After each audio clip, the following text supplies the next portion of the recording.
BCB সভাপতি ফারুক আহমেদ ও board পরিচালক নাজমুল আবেদিন ফাহিমের সম্পর্কের বরফ গলতে শুরু করেছে। দুজনের সম্পর্ক এখন ভালো বলে জানিয়েছেন বোর্ড পরিচালক আকরাম খান। তবে ক্রিকেটের স্বার্থে অনেক কথাই বাইরে যাওয়া উচিত না বলে মনে করেন তিনি। সিলেট থেকে শুভ দেবনাথের রিপোর্ট, ক্যামেরায় ছিলেন আমিনুল ইসলাম। বিপিএল ছাড়িয়ে টক অব দ্য ক্রিকেট এখন ফারুক ফাহিমের সম্পর্ক।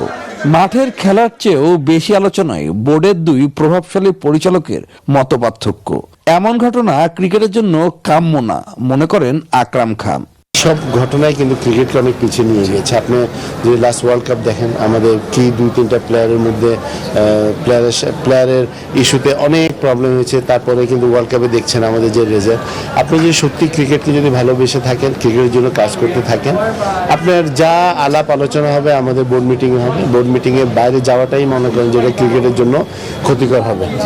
সিলেটে বিসিবি সভাপতি ও বোর্ড পরিচালক ফাহিম একসাথে ম্যাচ দেখেছেন। আলোচনা সেরেছেন চট্টগ্রাম পর্ব নিয়েও।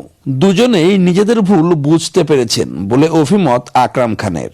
এখন যেমন আমি ফাহিম ভাই আমরা সবাই আছি, ফারুক ভাই ছিল, এবং আমরা সবাই একসাথে লাঞ্চ করেছি, আমরা প্ল্যান করেছি চিটাগাংয়ের প্ল্যান আমরা কি করবো না করবো। সো আমরা তো একসাথে কাজ করছি।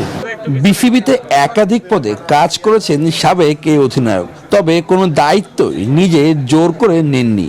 বোর্ড থেকে দেওয়া দায়িত্ব পালন করেছেন ক্রিকেটের স্বার্থে বলে জানান।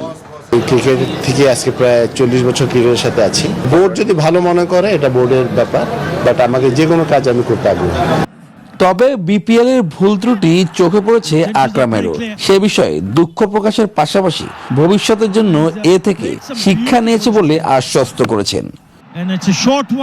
শুভদেবনাথ, নিউজ 24, সিলেট আন্তর্জাতিক স্টেডিয়াম।